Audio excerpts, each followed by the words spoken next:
গেল ৩ বছরের মতো এবারও অধরা গাজার ফিলিস্তিনিদের হজে যাওয়ার স্বপ্ন। সব আনুষ্ঠানিকতা শেষ করার পরও হজে যেতে পারছেন না উপত্যকাবাসী। যুদ্ধবিরতি চুক্তির পরও রাফা সীমান্তে ইসরায়েলি কড়াকড়ি, যার ফলে প্রতিদিন সীমান্ত পারাপারের অনুমতি মিলছে খুবই অল্প সংখ্যক মানুষের। ইসলামের ফরজ দায়িত্বটুকু পালনের সুযোগ পেতে সীমান্ত খুলে দেওয়ার আর্জি ফিলিস্তিনিদের। বসে আছেন নাজিয়া আবু লেহিয়ার। গাজায় ইসরায়েলের আগ্রাসনে স্বামী সংসার সব হারিয়ে ঠাঁই হয়েছে খান ইউনিসের অস্থায়ী তাঁবুতে। ফিলিস্তিনি এই নারীর জীবনে যুক্ত হয়েছে হজে না যেতে পারার শোকও।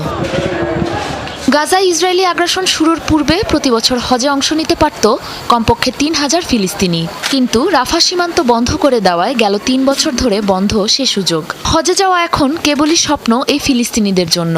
গেল ফেব্রুয়ারিতে হওয়া যুদ্ধবিরতি চুক্তির আওতায় আংশিকভাবে রাফা সীমান্ত খুলে দেওয়া হলেও প্রতি সপ্তাহে এই সীমানা পেরোনোর অনুমতি মেলে মাত্র কয়েকশো মানুষের, যাদের মাঝে বেশিরভাগই অসুস্থ রোগী এবং তাদের ২-১ জন নিকটাত্মীয়। আমার স্বামীর সাথে হজে যাওয়ার পরিকল্পনা করেছিলাম, কিন্তু সে ভাগ্য তার হয়নি, মারা গেছেন।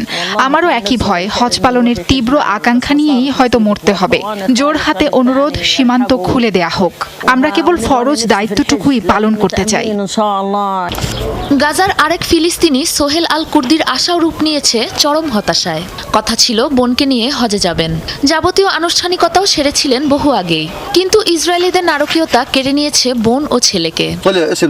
2023 সালে আমি আর আমার বোন হজের জন্য নিবন্ধন করেছিলাম, সমস্ত প্রক্রিয়াও সম্পন্ন করেছিলাম।